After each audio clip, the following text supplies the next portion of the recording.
আজ আমরা এসেছিলাম আমাদের এরিয়ার সব থেকে বড় নার্সারিতে। এখানে তোমরা দেখেই বুঝতে পারছো পাশে একটা পুকুর এবং নানা রকম অনেক রকম গাছপালা আছে। তোমরা হয়তো ভিডিওর মধ্যে দেখে বুঝতে পারবে না এরিয়াটা কত বড়। যদি আমি এই জায়গাটা পুরো হেঁটে ঘুরি তাহলে আমার কম করে 1.5-2 ঘন্টা লাগবে। আজ আমরা এসেছি একটা হিডেন লোকেশনে, যেটাকে তোমরা জানতে হলে আগে আমাকে কমেন্ট করতে হবে ফলো করে ফার্স্ট।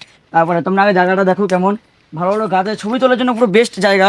এখানে তোমাদের আসতে গেলে কি করে আসতে হবে সব আমি নিজেই জানিয়ে দেবো। তোমরা খালি আমাকে ফলো করে একবার কমেন্ট করো। জাস্ট ভিডিওটা দেখো।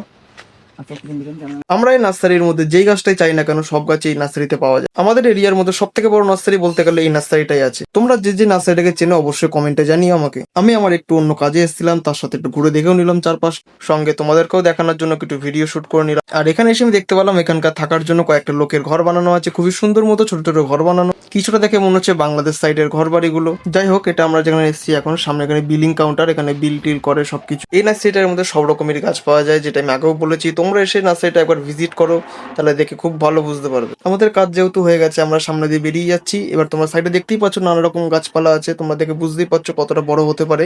এটা একদমই রোডের ধারে, তোমরা ভয় পেও না, অবশ্যই এসে জায়গাটা ভিজিট করে দেখো, খুবই ভালো লাগবে।